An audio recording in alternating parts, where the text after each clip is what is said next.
What's good in the hood, YouTube? This is Crazy Samurai 71 here, bringing another video. Today I'm bringing a video on Uchuu Sentai Kyuranger episode 39. This episode just came out a few days ago. Unfortunately, I was not able to make the review of it yesterday when I wanted to because I had a 10-hour workday. But for those that are curious, I do have a couple of videos coming up in these next couple of days. I wasn't expecting to do something that I'm going to be making a video that will come up right after this, which is that I'm actually going to be doing a review of the Power Rangers Christmas episode. So I will be reviewing the preview clip for that episode that will come out probably directly after this episode review happens. So stay tuned for that. That should come out really soon after. And yeah, that episode's coming out this weekend, so that's something to look forward to if you're into that. So as far as things go with the actual episode itself, it was actually really good. It looked kind of goofy, it looked silly when I saw previews and images early on, and I was thinking this is going to be probably really bad. It actually was pretty good. It had some silly charm to it that, you know, fit what it looked like, but it worked.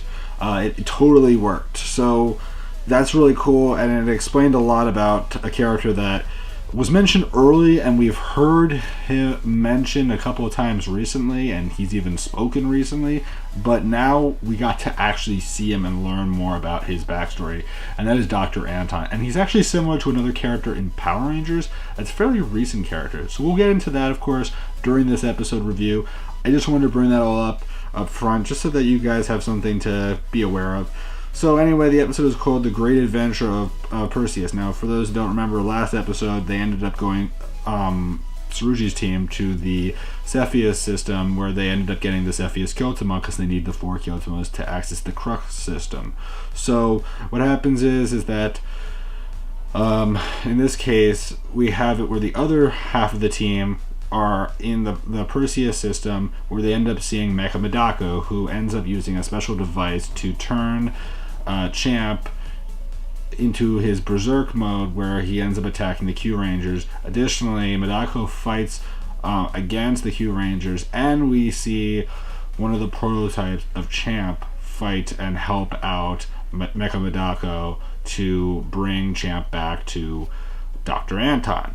So following this, the world is transformed into this kind of fantasy RPG world, which is different, kind of a cool situation. But what it leads to is each of the Kyurangers that are part of this team change their appearance. The only one that doesn't change their appearance is Champ, because he's not directly affected, I guess, because the building, I guess, is not, it's a different situation. So for example, we end up seeing it where Lucky's turned into a witch. So a female witch is interesting rather than a wizard. So he has these moments where he'll say, you know, talk about Lucky, or, you know, his typical phrases, but he'll also have moments where he'll have some feminine charm to him that will, you know, kind of clue into his character. Additionally, we'll have moments where Spada, for example, turns into a warrior kind of orc or warlock or something like that, or a Viking, and, you know, he'll try to act tough and strong and all that.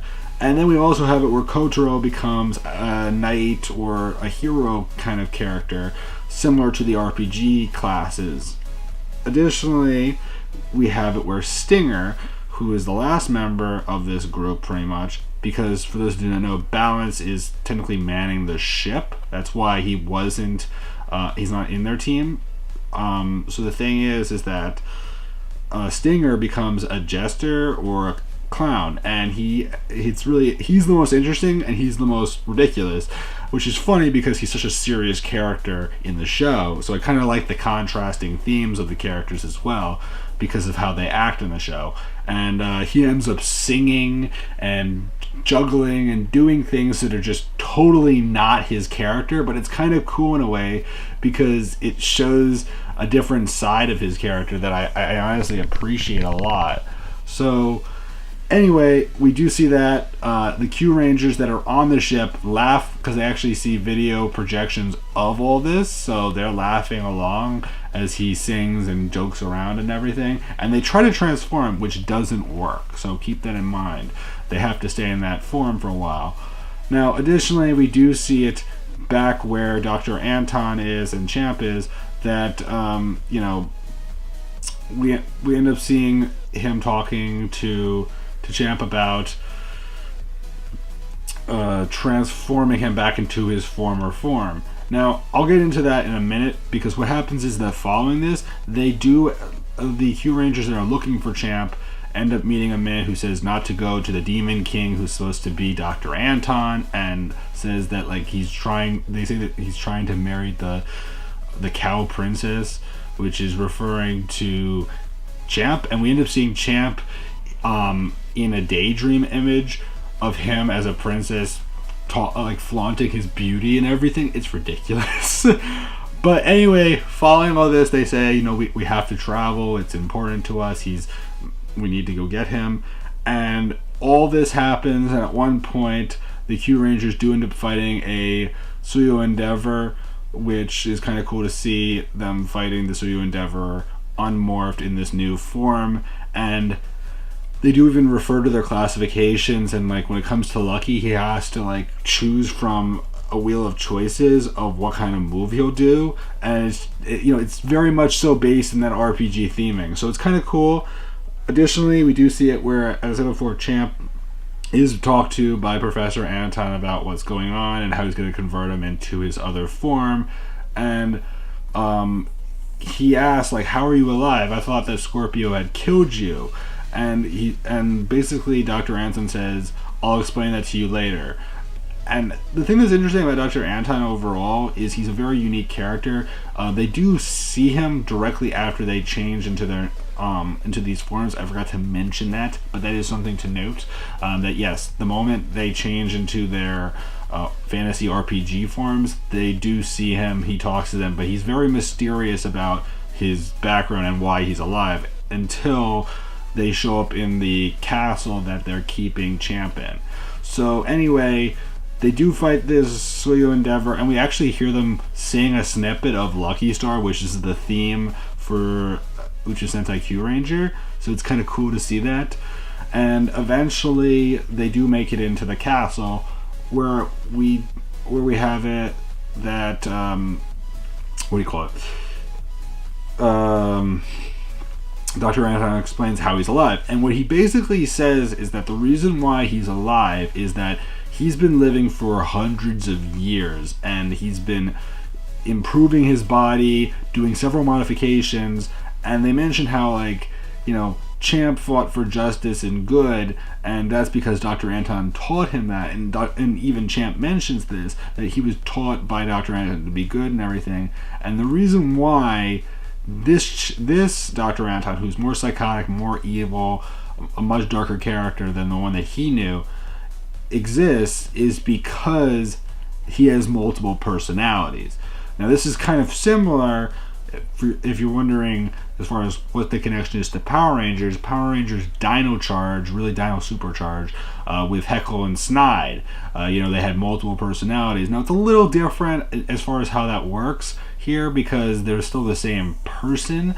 It's just that he had two different personalities rather than two entirely different forms. So he basically separated his bad form from his good form and took the form of some sort of thing that connected to the internet and to different screens and hologram forms or whatever, and he's more psychotic as opposed to the one that Champ knew, who was friendly and wanted to always do right. And eventually Scorpio ended up killing the one that was actually the good guy of the bunch. See, in reality, if he had destroyed the one that was bad, that would have been really helpful in reality, and this whole situation could have been a lot better, because then Kakugra and also Tetsu and Akibanba wouldn't have been revived when they were. So that's something important to remember, because they were revived by him, but had Scorpio killed the real Dr. Anton, then they wouldn't have been revived. They would have been destroyed earlier, and they would have been completely destroyed. Keep that in mind, because that's kind of really important to what will happen later on in the show. So anyway, we learned this. We learned that he isn't that he has multiple forms. They do eventually have to fight. We do also learn that they have to get rid of the berserk circuit that was installed in Champ, that if they miss it, which is really easy to do, because if they damage his heart, because it's right next to the berserk circuit, he could potentially die or really get injured, and the chances of them doing it without hurting his heart is 0.0000001% chance that they won't hurt his heart. So they have to be very careful, and eventually the Kyurangers do end up fighting Madako and also some Endeavors. So then, following this, Stinger, being the guy who really can't do much because he's a clown and he's into singing or whatever, is told by Lucky to go to Champ and sing to him, because that's all you can do. And so he does do that. Champ does go berserk initially because he's turned into that mode, but when he sings, it's awful singing. But even though in reality, the actual actor who plays Stinger can sing okay. I mean, he's not the best, but he totally is fine. So he does sing to him. We do see some clips from past episodes where the two of them interact, whether it be them fighting or being as partners, and it's nice to see all that. Eventually, what does happen is that he does break through to Champ, and he manages to use his tail to pinpoint exactly where the berserk chip is, and he destroys it without hurting his heart and restoring him to the side of good. Following all this, we have it where where Champ's prototype forms come out and attack Stinger and Champ, while they end up going out to this other location, because what happens is that after they sing and everything, the world converts back to its normal form. So it looks like the typical background that we were seeing prior to the world shift, which I forgot to mention is called an alternate world project machine that Dr. Anton made. So when this world shift was removed, what happens is that they then have the ability to transform. So they do that, and that's cool. The Kyurangers do fight. We do also see that Stinger gets to use his weapon that was exclusive to his individual episode. That was a special episode that they made for his character, so that's very cool as well. And as far as things go, yeah, the Kyurangers fight Mecha Madako and some Endeavors, while the ones that were fighting her fight her and the Endeavors, but Stinger and Champ fight alongside each other, fighting two prototype Champ forms. So that's kind of interesting. They do use the weapons and everything, and it's really cool. Mecha Madako also has some pretty interesting tentacles where she's able to grab their weapons from crazy distances and do all sorts of unique things with them. And at one point, since Lucky, he uses his Shishi Red Orion mode, he's able to, teleport weapons from nowhere, and he does do that so that he can retrieve the weapons after their weapons are lost temporarily. So that's kind of cool. And eventually, after everything is said and done, they do end up defeating I believe they do defeat the prototype forms of Champ, but they don't defeat Madako. She's still there. She ends up retrieving Dr. Anton, and they escape.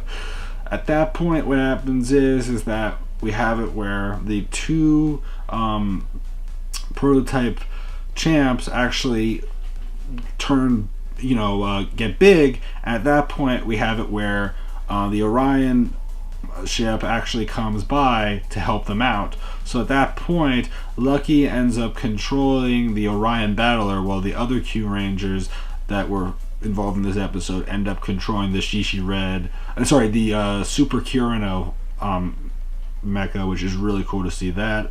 So that combination of things is really neat, and they do end up defeating the two of them. After that, they go into the castle location where Dr. Anton was hiding in, and they end up, and Balance and Naga being two characters that are very much so familiar with finding treasure and doing things like that, end up discovering this treasure chest that has the Perseus Kyotama, and that's when they know that they have it. So that means that they have 3 of the 4 Kyotama. They still need the Sesiopia Kyotama, which is the one that they're supposedly going to get in the next episode or so that's cool. But as far as things go, yeah, they get that. They're happy about it all. And it's nice as a whole. So as far as things go with the preview for the next episode, what we do see is that it's the 40th episode, so that's cool. It is going to be based on a baseball theme, which is kind of cool. So they're going to be finding a character that actually has a very long neck and it's supposed to dress up like a baseball player. And the baseball theme is something that's actually a throwback to the first iteration of Super Sentai, Himitsu Sentai Kyuranger. So that's kind of cool. It's going to be interesting as well because it's going to be focused on Spada. As we know, Spada has had no focus episodes really. I mean, he's had episodes where he's kind of like shared focus, but he hasn't had a focus episode. So it's kind of nice to see that he is going to be getting one, even if it's late. And that's going to be really cool. I mean, next episode following that, 41, is supposed to be focused on Garu. So again, 2 characters that really don't get a whole lot of focus, but are getting focus late. Same with Hemi. Hemi, we had a very recent focused episode on her. Now, I don't know if they're going to have another focus episode on her later this season, but the fact that we know for 40 and 41 that they're going to be focused on those 2 characters, that's still very nice because it is showing that, oh yeah, we're not forgetting these characters. They're getting attention, it's just they might not be getting it right now. That's happened in the past with certain characters where like they don't have focus episodes till like the very end of the season. It's unfortunate, but it does happen. It usually occurs with certain seasons for some reason that they just don't give them enough attention because they limit how much they can really develop out for some reason. I don't know. It's just because if they give everyone attention, and I mean like real story arcs, then nothing can really develop out extensively. That's why that happens a lot of times. So you always have to consider that. And then there's also the fact that they want to introduce new mechas and new stuff. I mean, there's so many different boundaries that come into play here. But anyway, that's about it for me. I love to know your opinions. If you guys enjoyed this episode, I personally did a lot. I thought it was really, really great. Next episode should be fun and really interesting. Again, we're into the 40s, so we're getting close to the next series. We'll actually probably start to hear stuff about the next series. I would say probably next week. Yeah, I would say next week. Expect to hear something by next Friday regarding new images, what the mecha will look like, maybe the actors possibly, and some other stuff as well. Again, I'm looking forward to seeing what the suits look like. That's another thing that we're definitely expecting. And if not then, sometime shortly after, we'll probably get like the first preview clip that will show off the series for the Power Rangers / Lupin Ranger story, because we still aren't really clear exactly how that is working, but I'm looking forward to seeing what they're going to do. I definitely want to look into that more. So please remember to like, comment, subscribe, tell me what you guys think. I'll see you guys next video. Until then, guys, I'm Crazy Samurai 71, and goodbye, guys.